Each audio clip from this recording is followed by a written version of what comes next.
Thank you for coming to watch Dr. Smith's video today. We encourage you to hit the subscribe button and the alert button. That way you can get notifications when he uploads a new video. Thank you for coming today. So we hope you take the time to hear and think about it. And if you have a book, read in the book about the concept and the topics that we talk about. They have a lasting effect. The intent is not necessarily to treat pain, but to make permanent, long-term correction with your whole family and your friends. Thank you. Make sure you subscribe and hit the alert button. Have a good day. Have a good day. Okay, what's the question? My friend asked me to ask you, what about low blood pressure? And I said, eat real salt. And she says, That's correct. She says, well, ask him. She didn't believe me. Let me tell you why it helps. When you use the real salt, you get in many minerals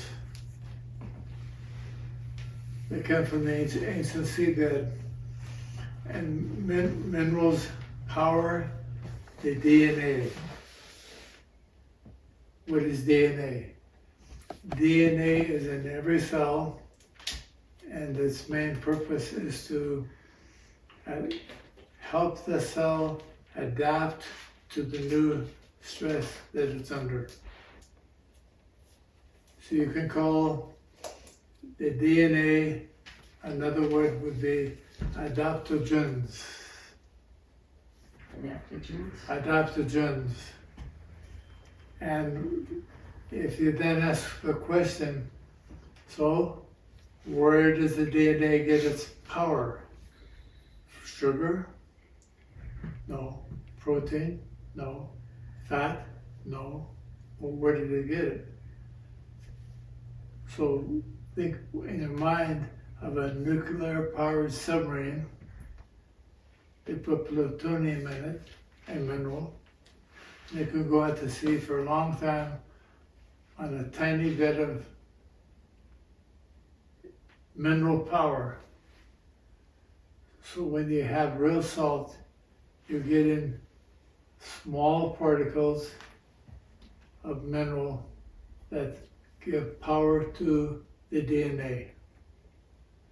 Why do you need a lot of different minerals? Because different submarines use different kinds of power. So the DNA in your bone is different than the DNA in your heart. The DNA in your kidney is different, so they need different minerals. Without adequate amount of real salt, you subtract the body's ability to respond to stress. Now, low blood pressure. Low blood pressure is a symptom of possibly a weak heart. And the heart can't adapt to the stress that it's under, so it stays weak. Today in our class, we're going to talk about high blood pressure. In fact, I'll do it now. Or we're in the neighborhood. Can I just chime in real quick on this specific question? Sure. Because I have a tendency to low blood pressure. So this is something I deal with all of the time. And the best solution I've ever had for it is to use the real salt therapeutically every day. It's one of the reasons I talk to almost all of my live blood clients about it, using it therapeutically, where you add it to water and then also use it liberally on your food, because it helps keep that mineral level where it needs to be so that the blood pressure stays where it needs to be. But it's not always a mineral problem. Sometimes it's other things like what he's going to talk about. Like when you have a misalignment in your spine that affects the nerves that go to the heart. And that can affect that problem. A spinal misalignment can affect the heart, either more or less. You can have high or low blood pressure, either one, depending on how the nerves are affected. Whenever I see a person who's had open heart surgery, I have to say they've always had misalignment in the upper thoracic spine, significant. Many times they have what's called the Dowager's hump. We talk about that a lot in women, but men who have had open heart surgery nearly always have head forward posture, affecting the nerves that go to the heart. How much would you take of the salt in a glass of The water? general guideline for real salt is allow your body to be your guide. So rather than Deborah or I saying you should have a certain amount, and we may do that to start with. In fact, I saw a fellow, a Spanish fellow this morning, and for the first time. And when I put my hands on him, I said he felt like a desert. He was dry, like dry. Mhm. Everything stiff, and he had a lot of pain. So I asked what he drinks, and the response was coffee and Diet Coke, no water. So today I prescribed to him to begin with at least 6 to 8 ounces of water with about half a teaspoon of salt as a guide to get him started. But then as you improve, like Deborah takes more salt routinely than I do. Why? Our bodies are different. And what your body will change if you went out and worked in the garden and for a few hours, and your husband brought to you water. I don't know if it had salt in it. Yeah, just water. It would be good to have a little bit of salt, just to shake. You might not even taste it, but it's there. So is it, so you say to everybody is different, so how can we tell? Do we need to taste it or not? You don't have to, but if you're going to take a long term, number one, too much won't hurt you. That's the good news. Mm. It's not like Morton's and Leslie's table salt where too much will hurt you.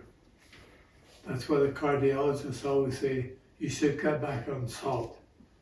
And they have salt in so many foods, you're going to get more of that kind of salt than you ever need. But the real salt, you won't get too much. First of all, if you have too much, it would taste bad and you wouldn't want to drink it. So taste is a good guide. Welcome. Sorry, excuse me. Would you like a notepad? Oh, I have You have one? So after class, you do 50 push-ups for being late. one. Okay. We're glad you're here. Thank you. So blood pressure. Blood pressure will always vary. It always goes up and down according to need at the time. If you have high blood pressure, higher than you think is normal, you need it somewhere. For example, if you have a kidney problem, and the kidney needs more nourishment, more oxygen, you may have higher than normal blood pressure. Higher than normal means different than ideal. Ideal blood pressure with the current medical directives is 110/70. Now, when I went to school, it was 120/80. Why did it change? It changed because what they learned was people who had 120/80 all had chronic low-grade health problems and needed more blood. But when they finally identified a population of very healthy people, it's lower. I saw a fellow earlier today that had sinus problems. He had a need for more blood pressure temporarily. Now, keep in mind, the body can modify blood pressure in different areas of the body. If you took the blood pressure on right arm, right leg, left leg, they would probably all be different. So, are you kind of saying that the real salt will help, like your adrenals? Because didn't we talk about if we stand up and you're, or is it sit down? We're going to talk about that. Okay. Okay, and that's called Ragland's test.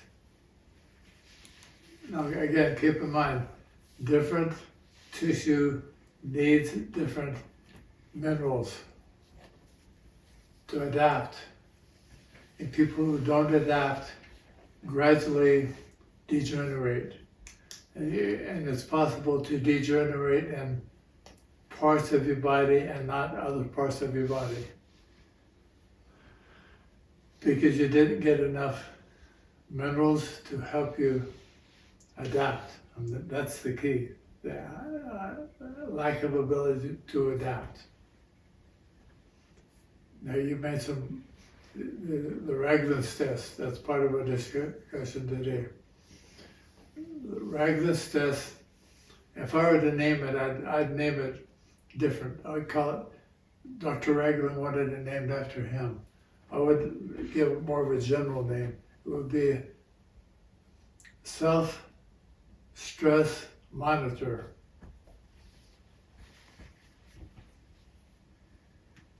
So what you do is you sit down or lay down for about 2 or 3 minutes to allow your body to adapt to that inactive posture.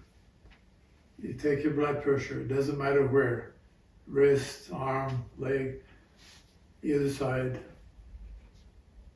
Write down the number. You have 2 numbers. Systolic, that's a high number, and diastolic. As a side note, if you have healthy blood vessels, the difference between the high and the low should be about 40 to 60. Different. So if it was 110, then it would be 150 on the top. And If the top number was 110, the bottom number should be 40 to 60 lower than that. If it's 70, if it's 110 over 70, that's 40, right? it should be 40, okay. And that's the minimum acceptable difference between high and low. Why is that important? It's important because that's an indication. It's not a scientific documented fact, but it's an indication that the arteries are too stiff, so they don't expand when the heart beats and contract when the between beats. They're rigid, so they don't go as much as they should. When you have rigid arteries in the brain and in the heart, what are the 2 problems you can have? Stroke and heart attack. So we want them to be flexible. Think of it as an old rubber hose. You'll probably all have in your garage somewhere an old hose that's not soft and bendable like it used to be. It's brittle, it's stiff, it's more likely to crack. And if it cracks in the head, you have a stroke. If it cracks in the heart, you have a heart attack. We want it to be flexible. And the product that we use that's very effective is the BFF. The BFF, it stands for Blood Vessel Flexibility Formula.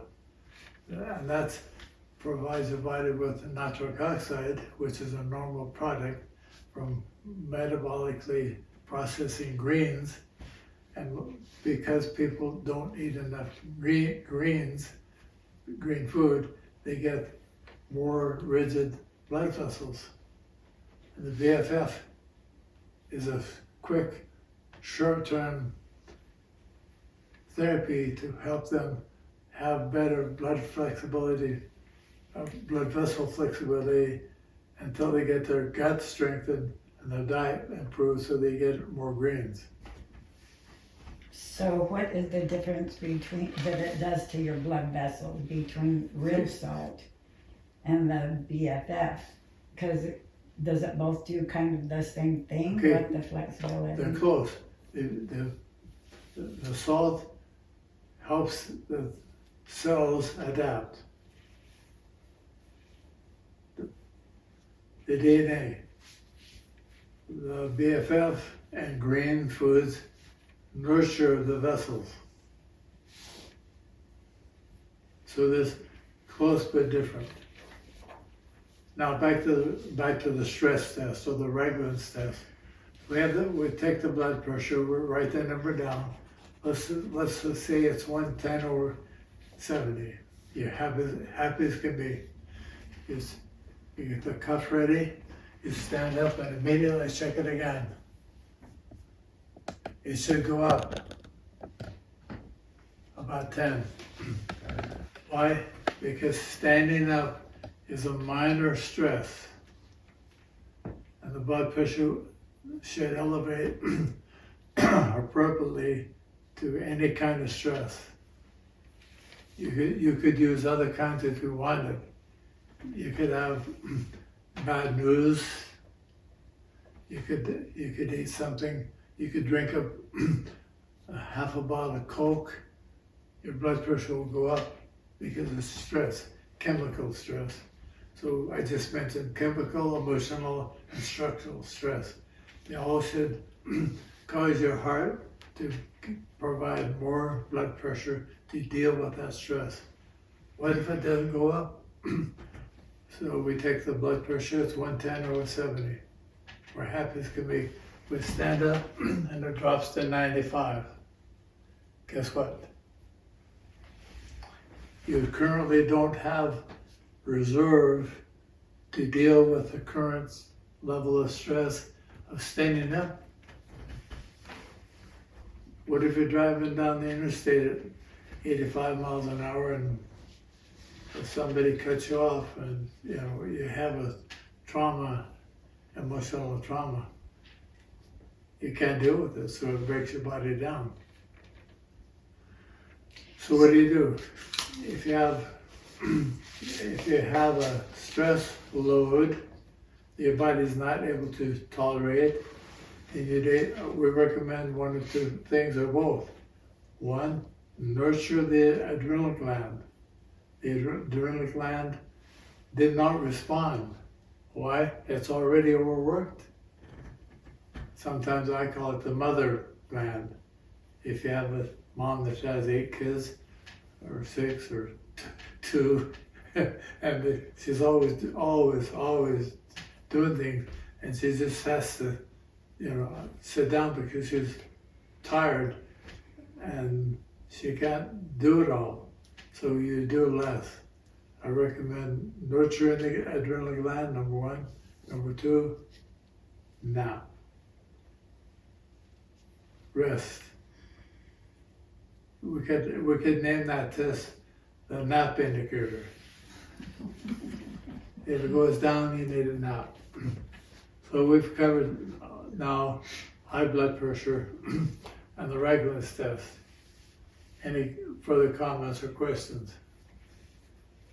So does the adrenaline pills help your adrenaline when you? The pill that we recommend is opti-adrenal, and that basically is nurturing the gland. Like we're putting the garden in. I'm going to put fertilizer on the garden. Why? I want to nurture the plants so that they produce good. Do you have that now? Is it? We have Optidrome. It come in. Yes, it came out. Good. Yes. And there's a big demand for it because of there's so much more stress currently than there's been for a long, long time. Mental, emotional. In fact, I just read to my wife, and it was on the news this morning. There, because of food shortage in some countries, there's been tremendous riots in Iran. In Iran, there have been so many food riots. They've been ordered to shoot. People are protesting, and they've turned off the internet so that people can't communicate with each other. That's this week, right now. And right now, they're in the United States. We're very low on, it sounds crazy, baby food. It's a big deal. Okay, you had a question? Well, I was just going to comment. I've been on the BFF and Adrenal, and I've been taking my blood pressure, and it was dropping instead of going up. And finally, last week I took it, and it finally went up. Good. So How long did it take you? months. Months. Yeah. See, in my book, I talk about the concept of a deep hole. And a lot of people have multiple deep holes because of their history. May I mention your age? Yeah, go ahead. She's 80. Wow, huh? Wow. That's pretty good for 80. Yeah, I'll say. And she's worked hard. And finally, she's better now than she's been for a long, long time, because she's done the homework and has nurtured the body, and it's working. Okay, so now You were indicating, I do have a comment, you were reading my mind.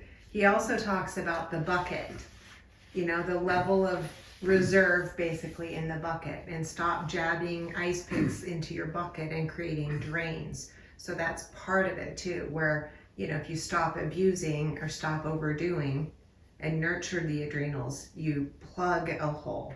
And if you rest or nap or get your 63 hours of sleep in a week, you also plug a hole instead of creating more hole. I've talked with a lot of people recently about, I'm tired, but I just power through because there's so much to do. And I say, stop, because you're going to burn out and you're not going to be able to do anything.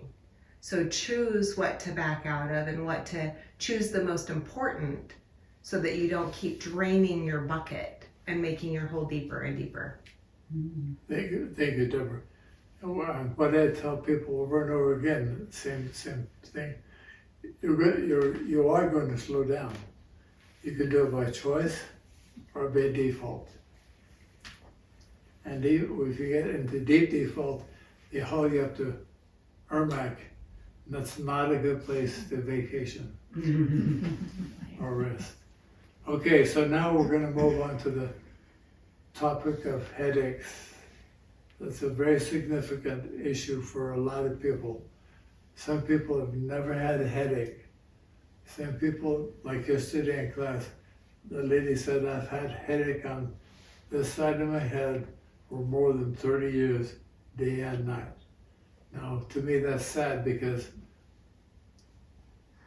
she has the potential to eliminate the headache if she does active self-care. Today, I'm going to share with you some ideas on causes of headaches and corrective protocols that you can do. Some of you are already doing part of them with some of the self-care activities that you're doing, like the sacral slide, like the occipital release, like the microcranial mobilization, the nasal spread. I'm going to add one today, so for those of you who have been getting a B, I'm going to give you some extra credit work so that you can get a B+ if you want to do that. It has to do with the nasal cavity. The nasal cavity. Now, the front part of your face most of the front part of your head is the nasal cavity. It's very large.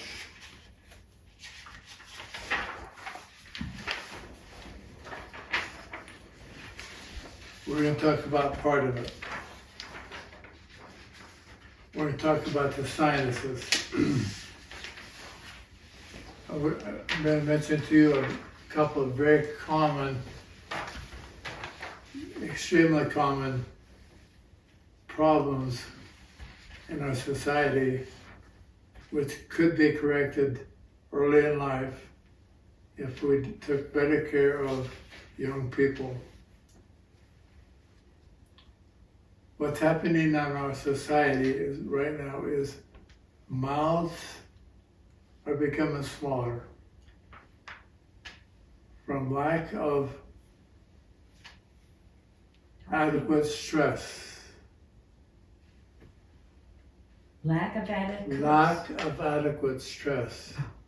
Adequate. Let me explain what I mean. Babies are given binkies. I think that's what they're called. So suck on. Pacifiers. Last year, we've had the masks. So right now we have a whole generation of 2 and 3 and 4-year-old kids who have very significant speech impediments because they did not learn how to form words and to use their mouth properly. They were raised on a pacifier. They've been given soft food, so the bones and the face and the mouth have adapted in a degenerative fashion. It's called, you can write this down, disuse atrophy. Disuse atrophy. Now, if I were a coach, I'd say, team, if you don't use it, you're going to lose it. And that's what's happened. That's exactly what's happened to our society. So with a smaller than normal mouth, a mouth that's has less size than the divine design, we have crowded teeth. So the teeth become crooked because why? We have the same number of teeth, but we have less room for the teeth. So the teeth turn sideways, like when you line up for a family photograph, and you have to turn sideways to get everybody in the picture. The teeth, that's what the teeth are doing. And it's so bad, this really bothers me, it's so bad that when a missionary gets a mission call, like my grandson did, they have them go get their wisdom teeth pulled out. Why? A little more room. There's no room. So they get on the mission and there's no room, and they have a lot of pain and problems, and they have to get them out on their mission. So right now they take them out before they go. To me, that's a crime. But we can't fix that crime at age 17. We have to start with young kids and have them chew more hard food to strengthen the jaw and the face, to keep the bones the proper size, to keep the teeth in line. Now, if you look in National Geographic magazines of primitive countries where they have to chew a lot, they chew up hard things, and they have pretty white, straight teeth, right? Mm-hmm. And here we have too much sugar, too much processed food. So if you said, after today, somebody asked you about what we talked about, the number one reason for this disuse atrophy of the mouth is processed food. All baby food has to be very soft. When the babies start getting in teeth, they don't have to chew on hardly anything. And the moms are afraid to give them a carrot. They might choke on a carrot. Well, if they started young and they ate whole natural foods, they would learn how to chew celery, peanuts, all other kinds of nuts, carrots. They would eat crisp foods, and their jaw would not go through disuse atrophy. So I have a client that doesn't chew, and so except for bananas, she will chew that. Those corn things, those puffed up corn things, or Jell-O. Anything else she won't chew, and then she gets a stomach ache if I give it to her. So Okay, how old is she? probably almost 50. Okay, so the problem that exists there is it's probably for her too late. She has weak gut, poor mouth, poor nerve function. This sounds real bad, but write her off. We failed on that one. Now, when I thought about having this discussion, for most of you, there's not a lot of change that can be made, except I'm going to give you a therapy that will help change your mouth if you want to make your mouth bigger and the bones more strong. And you can do it. And the reason you can do it is because of what medically is called plastic deformation. That's a fancy word that describes the ability of tissue to improve when it's under adequate, not more than adequate, not under adequate, but adequate stress to become better. All tissue can become better if it has the minerals and the repetitive microtherapy. So if she chews on like a rag or something, does that help? Something stiffer, yes. It does help. Yes, it helps. Well, she does that. That would be a good thing. The other thing you can do, and I'll mention it right now, so that we get out of the way. One of the things you could do is make a mental note of chewing more hard things, like nuts, like celery, like man-eater garden produce, beets, carrots, onions. We talk about home-cooked food versus, this sounds bad, hospital food or school lunch food. They make the lunch at 5 o'clock in the morning, keep it hot till noon and feed it to the kids, and it's all soggy. That's why that's why a lot of you like to chew on popcorn. You like something to bite. See? You like something to crunch on. Some of you maybe when you have a taco, you want a hard shell taco so you can get some crunch. Your body wants that because it wants to maintain the bone ability to maintain the bone quality. Radishes and jicama have good crunch too, that are also veggies. Turnips, probably. Jicama. I've never heard of that. So that's in number one. So try to chew more dense things more. Number two, and this sounds crazy, but it works. I'll wait you to experiment with it right now. A hard palate. Push with your tongue up on the hard palate. Do it now. Put your tongue on the top of your mouth and push up and breathe in. And hunt around with your tongue to see if you can find a location on the top of your mouth that's more tender. If you have a part of your top of your mouth that's more tender, it needs therapy. And you can give it microtherapy by pushing with your tongue.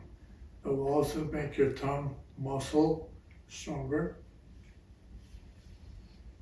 Now, When you say more tender, do you mean it softer or do you mean it sensitive? it's more sensitive. So if something If hurts you- a little bit, that's what Okay. you mean? Yes. Okay, let me briefly talk about pain in the head. We're talking about headaches. First of all, the brain tissue has no pain receptors. So when a surgeon cuts open the head and goes in and starts messing around in the brain, there's no pain. The pain you have in the head when you have the headaches is due to generally due to lack of motion in the head. Lack of motion. Lack of motion contributes to a condition called ischemia. Basically, that means lack of blood flow, lack of local blood flow. So the pain is there because the tissue needs more blood and more motion. Basically, motion, balance, and alignment. Those three things. Now, when you do the sacral slide, as I've taught you, and you're laying it back with your feet up, you've been instructed to breathe deep. You slide one leg away from you and pull the other one up. That motion creates simultaneous motion inside the head, particularly to the sphenoid bone. That's the orange bone. That's why some therapists label themselves as cranial sacral therapists, because they know if they can move the sacrum, they're moving the sphenoid bone. Now the sphenoid bone, as you can see, if you look at that orange bone close, has many holes in it. The holes contain what's called special sensory nerves. We're going to call them the cranial nerves. And if you look at those words, you'll see that they're very important. They have to do with the sense of smell, vision. Some of them are motor, I mean they do things. Some of them are only sensory. That means they carry a message to the brain.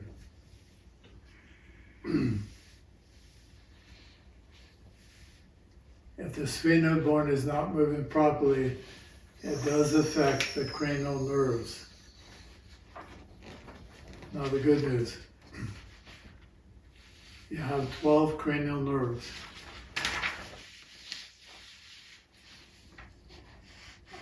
Bonus on each side. Why? Well, like you have two kidneys. Why? In case when it's something happens to one. If something happens to one, you have another one, you have a spare. So by divine design, God gave us two sets of all the cranial nerves. You can have one side bashed in a car accident or abuse or something else, and you still survive. Not quite as good, but you don't die.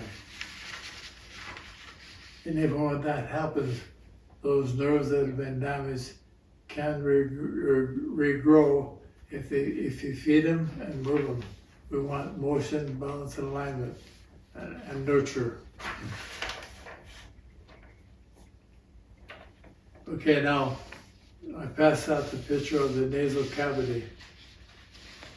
We're going to talk about, again, divine design, how smart God is on giving us protective measures. If you'll notice, look at this sphenoid sinus. The sphenoid sinus, right there,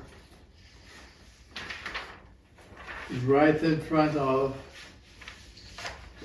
that little loop down and up.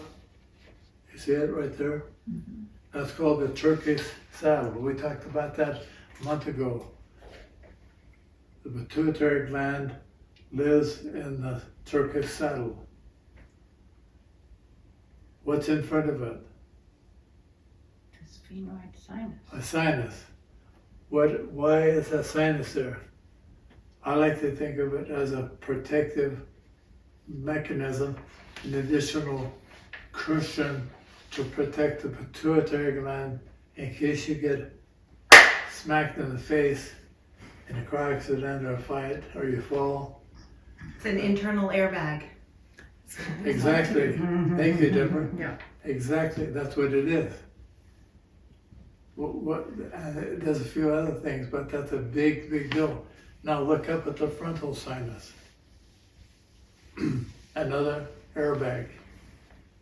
Right there on the forehead. Next time you go out in the wintertime and it's cold and you have your coat on, your gloves on, your boots on, your hat on, and your forehead is exposed, guess what that frontal sinus does? Insulates? Insulates. You have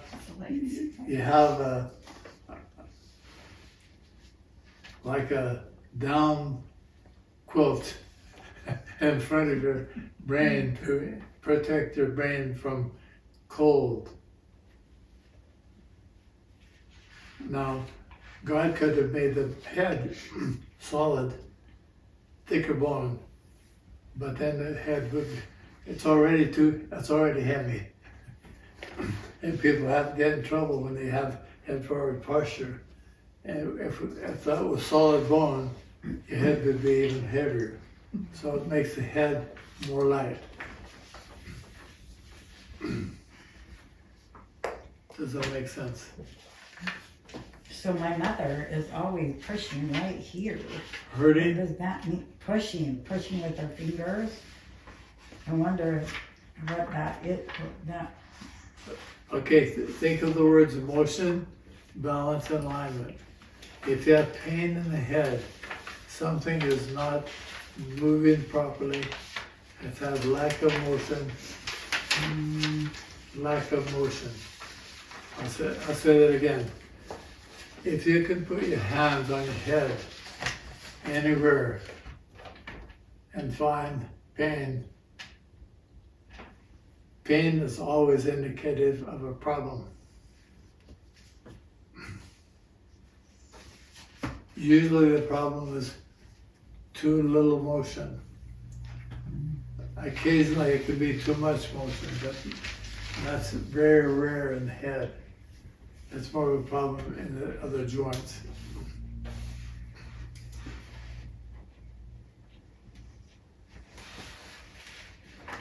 So let me backtrack a bit.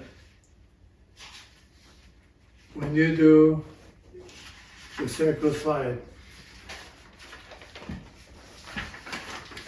this is a questionnaire. When you do the circle slide,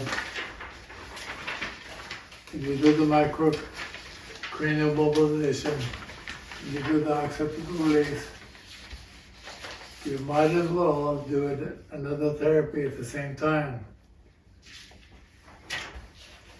Combine pressure on the top of your mouth with your tongue. Every time you breathe.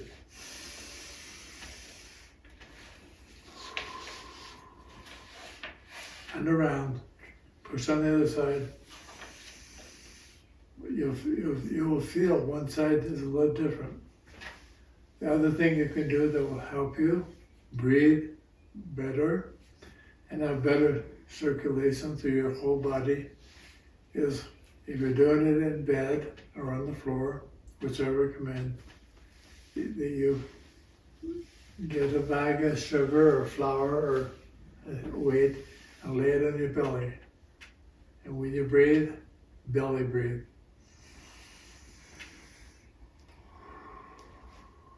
Now we're talking about a lot of therapy here. And put the bag on your stomach, you mean? You're gonna lay on your back, and you're gonna do weight lifting with your belly.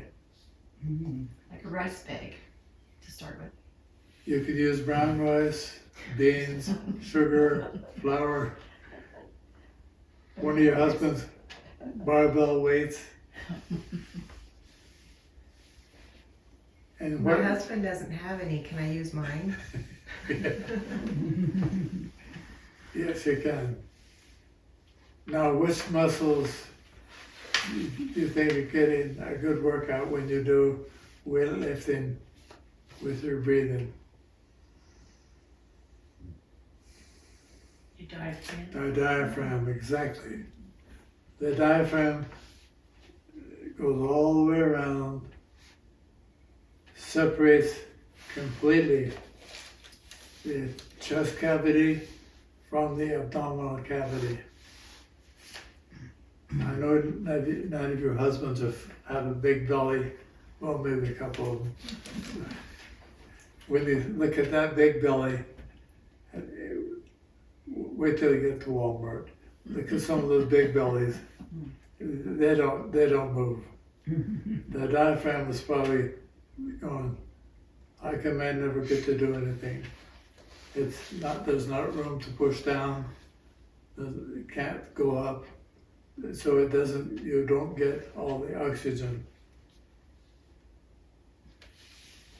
Let me talk to you about breathing briefly.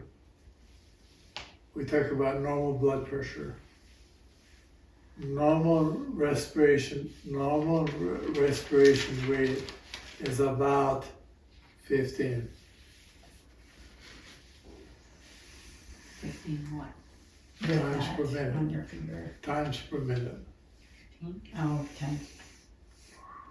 So how many seconds does that take? 4. If it's faster than that, you have a problem. Why? Here's what happens. The slower you breathe, listen careful, the slower you breathe, the deeper the oxygen goes. Shallow breathers who breathe through the mouth and breathe fast, the oxygen doesn't get down to the bottom of the lungs. Now, we just have been through the COVID game. Most of the COVID people could not breathe enough to get oxygen down to the bottom. They're shallow breathers. They're breathing on top. Their body suffers. Many of them have had loss of olfactory sensation. They can't smell. A lot of other things have shut down because they did not get enough oxygen in the body. Their pulse ox went down. Pulse ox, you know what I'm talking about? The pulse ox went way down. Why? Because they were not getting enough oxygen in the blood to take the oxygen to the cells where they needs nurturing from oxygen. If you do what I just told you to do and breathe slower, like maybe 12 times a minute instead of 15. You breathe slower, and you're already doing that if you're doing the second slide like I told you. Pause.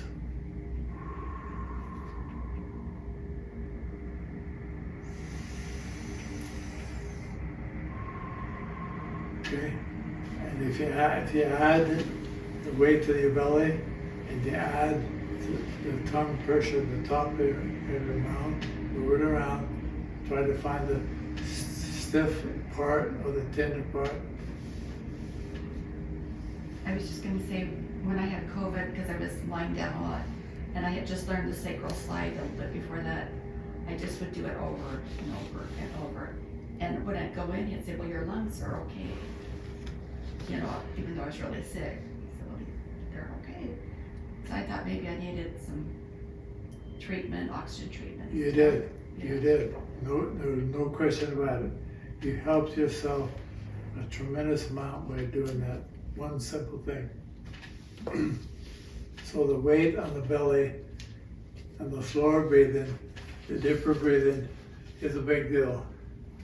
Okay, let's go to the test. Can I hurry and ask a question? Okay, so if somebody is really sick and they don't want to drink water, they don't want to drink fluid because they think that they give them a stomachache, or it does. With the real salt, in order to get that in them, could you put it in like a lotion to rub it on their feet, or no, it won't assimilate through your Mouth and stomach. only through your It's all mouth? in their food. Mouth and gut. You don't absorb it through your feet. And if you do, it doesn't get where it needs to go. That's why people who are shipwrecked at sea die from thirst. There's plenty of water. And if they drink it, they die faster. It's too much salt. Too much? That's too salty. You would never drink seawater. Okay. Headache and cranial care. Number one, cranial bones are malleable and sutures should be slightly mobile, meaning they expand and contract and torque when you're breathing and walking. True. Very true. 2, the nasal cavity takes up a major portion of the front of the head. That's pretty impressive, isn't it? This picture. It's a big deal. And I'm glad God didn't put our brain up front. It would make it worse for head forward posture. Lack of chewing harder objects is predisposing shrinkage of the nasal cavity and mouth. True. So even at your age, all of us, even at your age, your mouth can expand and give your teeth more room. Right now I have a lady who comes to see me whose husband is a dentist, and the teeth are turning because there's not room on the jaw for the teeth to be lined up like they should be. There's nothing he can do, but she can. If I were a dentist, I'd come up with some kind of device to expand. I recommend you do what we talked about. Number 4, which of the following impacts cranial motion, balance, and alignment, thus reducing visual, dental, sinus, and TMJ issues? Number 1, sacral slide. Yes. Occiput release. Yes. Microcranial mobilization. Yes. Nasal spread. Yes. Okay. Tongue and palate exercise. Bilateral mastication of harder foods. All of those apply. Number 5, being aware of blood flow demands throughout the body. Blood pressure changes up and down according to need. True. Headaches are usually due to a deficiency of Motrin, ibuprofen, acetaminophen, and aspirin. False. Ragland's test is a simple do-it-yourself test that can be done at home. It can be an indicator or a monitor of current stress tolerance level. I underline those last 4 words. Now, Do I do a Ragland's test? Yes. When? Often. Why? Because I don't know. And I do the same thing. I do the same thing I tell you to do. If my blood pressure drops, and sometimes it does. Last week, my wife and I went on a short vacation because it's our 54th wedding, and we wanted to spend an anniversary. So we drove and we drove and we drove and we drove. Okay, and we finally said, let's go home early. So we come home 2 days early. Why? Because we had too much fun. And it'll probably take about a week to get over the vacation. That's typical. So I did my regular test, and I say to my wife, at that time, I'm in bed. Do you take the adrenals then? I didn't take it with me. I should have, but I didn't. So it's good for you and I should have. I took the BFF. The BFF helped me, I know. Yes, but I didn't take the adrenal. I didn't even take my blood pressure cup, but I do here at home. After having done the Ragland's test with blood pressure dropping more than a few points, it is wise to A, nurture the adrenal system. Yes. B, increase downtime. Yes. What does downtime mean? Take a nap. Take a nap. Number 9, during the night the body basically shuts down and goes on pause until morning. No, it doesn't. It heals. It heals. Yeah. It heals. That question is false. It is exactly the opposite. Now, let's talk about that concept for a few minutes. Next time you're on the road, and you see a sign that says, road construction ahead, or man working, whatever, and left lane closed, you go, oh my gosh. So what happens? We get crowding in and backing up, and everything slows down. Sometimes they stop and go, and they think, why can't they do this at night? Why don't they just shut it down at night? That's what the body does. God's way ahead of them. He said, when you go to bed, we're going to fix things. By design, the body fixes things at night. Do you have to be asleep? Will it fix things if you're just laying like there? road construction.